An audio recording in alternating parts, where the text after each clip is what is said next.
नमस्कार प्यारे विद्यार्थियों, आप सभी का एक बार फिर स्वागत है हमारे YouTube चैनल DTS एजुकेशन के YouTube चैनल पर।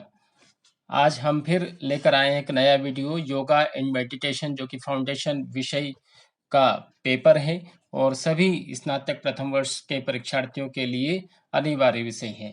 और हम लोग अति महत्वपूर्ण परीक्षा उपयोगी प्रश्न की जो सीरीज चला रहे हैं, उस सीरीज के ही पहली सीरीज का चौथा पार्ट हम लोग लेकर आए हैं। इसके पहले 3 पार्ट हम YouTube पर अपलोड कर चुके हैं, आप वहां पर जाकर देख सकते हैं।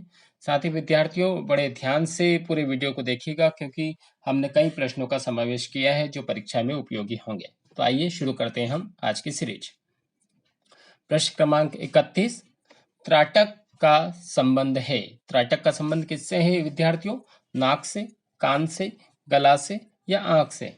तो त्राटक चूंकि षटकर्म का अंग है, षटकर्म जैसे हमने दूसरी वीडियो में भी बताया था, त्राटक जो है षटकर्म का अंग है, यानी कि शोधन क्रिया है। तो इसका संबंध किससे है? इसका संबंध है आंख से। कैसे किया जाता है? सामने कोई भी आपके 1 मीटर की दूरी पर या 2 फुट की दूरी पर एक कोई भी दिया या मोमबत्ती रखकर हम लोग उसकी लौ को देखते रहें और तब तक देखते रहें जब तक कि आंखों से आंसू ना आ जाए, तो वो होता है त्राटक।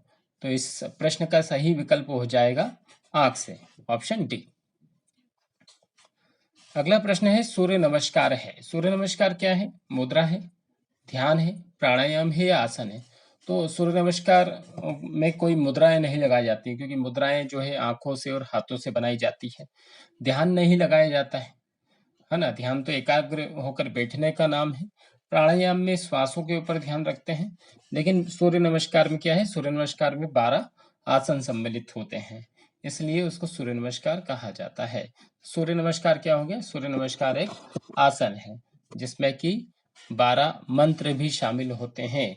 आपको सूर्य नमस्कार की स्थितियों के साथ में मंत्र भी याद होना चाहिए।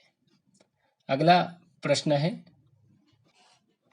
सूर्य नमस्कार में कितने स्टेप है, यानी कि कितने चरण होते हैं? 4, 6, 12 या फिर 8? तो सूर्य नमस्कार में 12 स्टेप होती है। कौन कौन सी होती है? नमस्कार आसन, हस्तोत्तानासन, पाद हस्तासन, अश्व संचालन आसन, दंडासन, अष्टांग नमस्कार आसन, भुजंगासन, पर्वतासन, अश्व संचालन आसन, पाद हस्तासन, हस्तोत्तान आसन और नमस्कार आसन। तो इस तरह से ये 12 स्थितियां हैं, ये भी आपको क्रम से याद होना चाहिए। तो सूर्य नमस्कार में कितनी स्थितियां हो गई, कुल कितने स्टेप हो गए? तो सूर्य नमस्कार में 12 स्टेप हो गए। तो प्रश्न क्रमांक 33 का सही विकल्प हो जाएगा ऑप्शन सी, 12। अगला प्रश्न है प्रश्न क्रमांक 34, सूर्य नमस्कार का पहला आसन है। अभी मैंने जो नाम बताए उनमें ही, तो इसमें 4 ऑप्शन दिए हुए हैं, प्रणाम आसन, पादहस्तासन, हस्तोत्तानासन या फिर भुजंग आसन। तो विद्यार्थियों जब भी सूर्य नमस्कार करते हैं, और सूर्य नमस्कार में हम क्या करते हैं, योगा मैट के किनारे पर सबसे शुरुआत में खड़े होते हैं और वहां पर नमस्कार मुद्रा में खड़े हो जाते हैं। वही सूर्य नमस्कार की पहली स्थिति है। पादहस्तासन उसकी तीसरी स्थिति है, हस्तोत्तानासन उसकी दूसरी स्थिति है और भुजंगासन उसकी 7वीं स्थिति है। तो ये भी आप ध्यान रखिएगा, क्योंकि उस क्वेश्चन कहीं से भी कुछ भी पूछा जा सकता है। तो प्रश्न क्रमांक 34 का सही विकल्प हो जाएगा विकल्प ए, प्रणाम आसन। अगला है सूर्य नमस्कार का अंतिम आसन है। वही प्रश्न वापस से उन्होंने पूछा है कुछ बदल कर, अब इसमें अंतिम आसन पूछा है। तो जो आपका विद्यार्थी पहला आसन था वही लास्ट वाला आसन भी होगा, तो इसका सही विकल्प हो जाएगा ऑप्शन डी, प्रणाम आसन। तो इसमें भी आपको जो शुरुआती, तो आपको बता दूं कि याद कैसे रखना है। पहला और 12वां आसन एक जैसा है, दूसरा और 11वां आसन एक जैसा है, तीसरा और 10वां आसन एक जैसा है, और चौथा और 9वां आसन भी एक जैसा है। तो कई बार इस तरह से भी प्रश्न पूछा जा सकता है कि पहले और अंतिम आसन का नाम बताइए, है ना? तो इसका सही विकल्प हो जाएगा ऑप्शन डी, प्रणाम आसन। प्रश्न क्रमांक 36, निम्न में से विश्रामात्मक आसन है। विश्रामात्मक आसन जिसमें हम विश्राम करते हैं, जब भी योग करते हैं उस समय हम लोग थक जाते हैं, है ना? तो उसमें हमें रिलैक्स होना होता है। इसमें रिलैक्स का आसन कौन सा है? हलासन, मकरासन, नौकासन या फिर वज्रासन? तो हलासन नहीं होगा, हलासन को पीठ के बल लेटकर किया जाता है। नौकासन भी पीठ के बल लेटकर किया जा सकता है।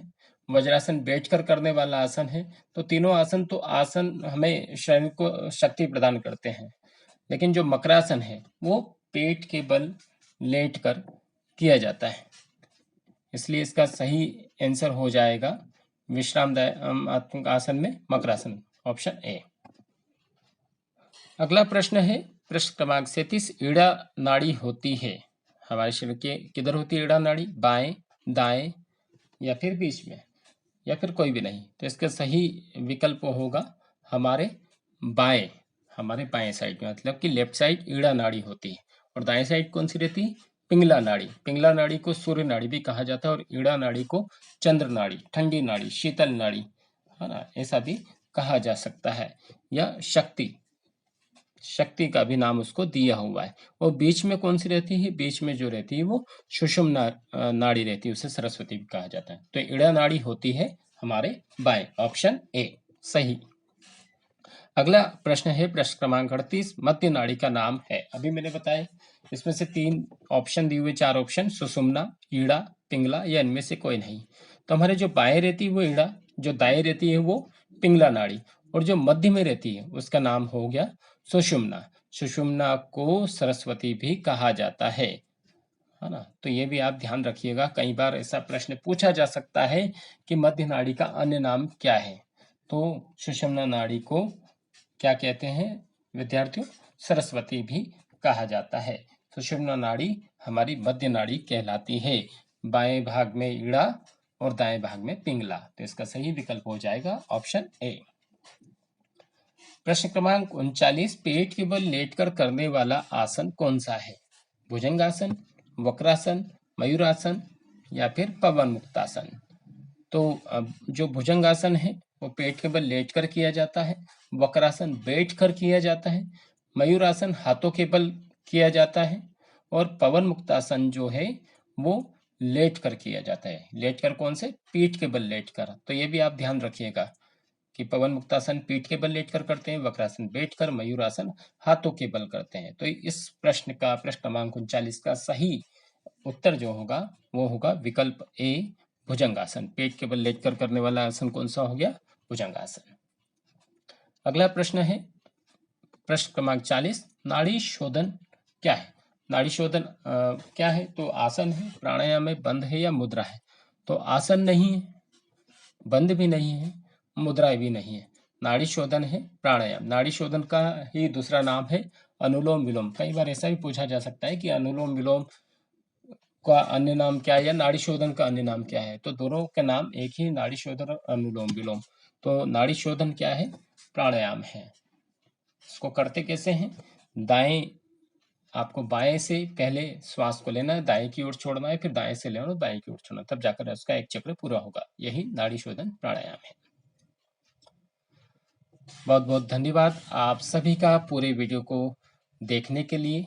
और विद्यार्थियों, आप सभी की परीक्षाओं के लिए आपको अग्रिम शुभकामनाएं। आपकी परीक्षाएं जल्द होने वाली है। आशा करता हूं वीडियो देखकर आपको अपनी पढ़ाई में मदद मिलेगी और आप योगा एंड मेडिटेशन पेपर को बहुत अच्छे तरीके से कर पाएंगे।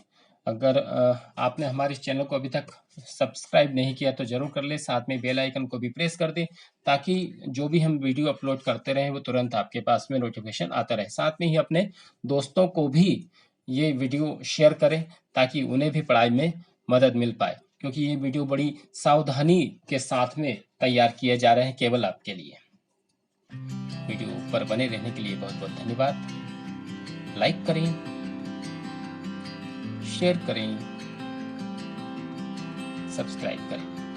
धन्यवाद।